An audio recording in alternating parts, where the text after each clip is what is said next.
In Kaiserreich, Germany won the First World War, and now the Allies turned syndicalists and are on the villain arc trying to get revenge. The old British and French governments continue to exist in Africa and Canada and are trying to reclaim their homeland. While the mod is incredibly complex, with some of the biggest focus trees I've ever seen, the combat mechanics are vanilla. That means the vanilla air, infantry, and tank designs all work well in here. They did do some slight changes to the tank designer though, adding a new cheaper armor type, which is almost certainly worth going for. While there are too many countries to discuss each one in depth here, the Third International plus Russia are generally favored early on, as the Rice Pack gets crushed from Black Monday, and the US has to typically recover from its civil war.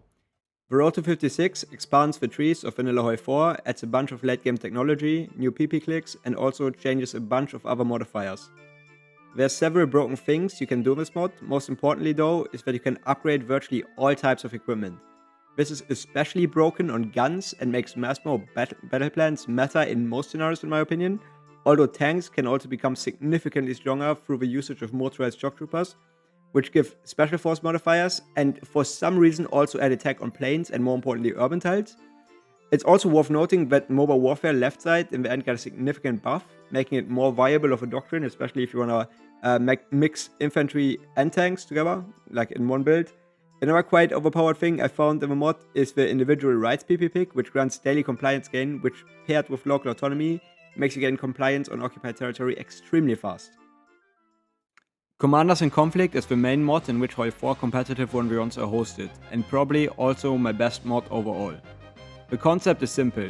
You play as either the allies or the axis on one of the many maps. They're either 3 or 5 VPs, depending on the map, and whoever controls them long enough to diminish the enemy's health points wins. Due to the nature of the mod, 14, 16 and 18 with infantry are the meta. You typically wanna rush for the mill focuses day one, then followed by your faction focuses, and you wanna convert civs to mills pretty much day one. Doctrines got overhauled from vanilla, and while all are decent, SFP is the best ones.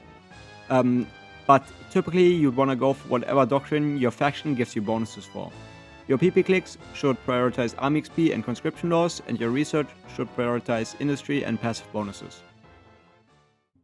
Hearts of Oak 2 is a super historical mod.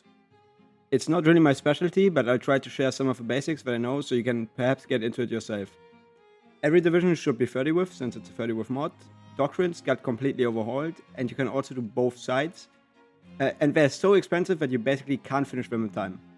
Superior firepower seems to be a good doctrine all around for both tanks and infantry.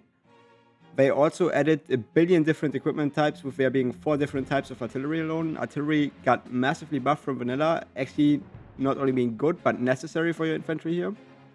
As far as I know, a typical infantry division would have like 5 to 6 artillery with 1 anti-tank battalion, and the rest is just infantry to fill up to 30 with. Their tank designer, let's just say, is very different.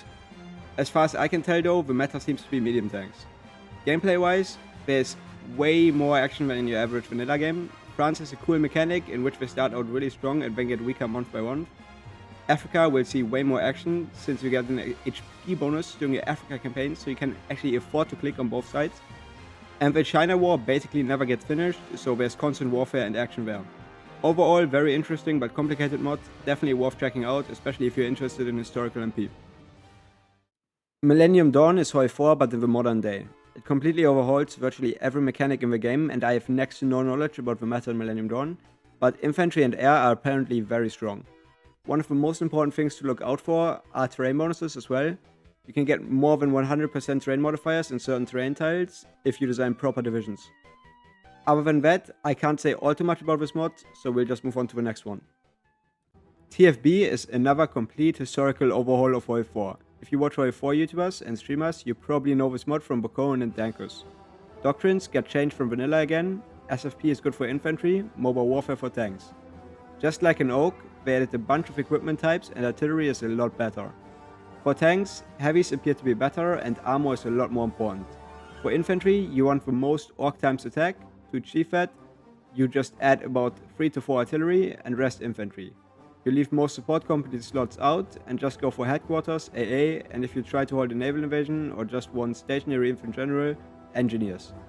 The balance here is somewhat similar to vanilla, with the Axis typically winning Barb and the allies having to D-Day to win the game. Equestria at War, also known as the My Little Pony mod, has mostly vanilla mechanics.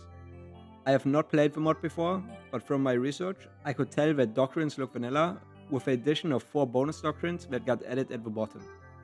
The second one, Full Spectrum Operations doctrine, seems to be the strongest. You also have some new battalions from vanilla, like the Pony Battalion, which seems to replace cavalry, but is a lot stronger than cavalry, and also counts as infantry bonus-wise. You also have a choice between cheaper guns or more expensive but better guns, and because of that and the other things, I'm inclined to think that you just spam Pony Battalions in here, but since I don't know the mod all too well, don't quote me on that. The lore is kind of hard to decipher, but apparently there's a big battle between Equestria, which is the starting superpower, and the Changeling lands. Basically the Equestria equivalent of vanilla Germany, heavily militarized from the start, but then gets outscaled later on. TNO is an alternative history mod in which the Axis won World War II, with the US, German, Japanese, and Italian faction now all fighting for supremacy. The lore is very complex, but to give a TLDR, Germany is gonna experience a civil war at Hitler's death, Himmler got his own state in Burgundy, Russia collapsed into many small warlord factions, and Japan owns part of the US West Coast. Mechanically, the mod is surprisingly vanilla, line artillery is still garbage, and most other battalions also look very vanilla. From a quick peek at the doctrines, I strongly assume that the right doctrine, Strategic Theorem doctrine, basically the TNO equivalent to GBP, is the strongest doctrine. And while I haven't played this mod much, a quick peek into the mechanics makes it seem very easy to play and super interesting gameplay wise. Definitely worth checking out. The Great War is unsurprisingly a World War I mod. You start in 1910 and can pick any nation and choose to do either the Hist or the Altist path. The combat is pretty vanilla, just with World War I tech. Planes and tanks both do not seem to be all too great, at least not in the early war, and GBP got enormous buffs. They also added another doctrine, Cult of the Offensive doctrine, which is close to GBP, probably better if you are gonna be mainly defending. Since the setting is pretty self-explanatory, there's not much more to say, and we'll just immediately move on to the next one. Old World Blues plays in the Fallout universe. It plays in the year 2275 and overhauls virtually the entire game. In the Fallout universe, after decades of resource war, a global nuclear exchange in 2077 destroyed civilizations in just 2 hours. Now there are a few major factions fighting for control, most importantly the New Californian Republic, which tries to revive democracy, and Caesar's Legion, which is a brutal slave empire.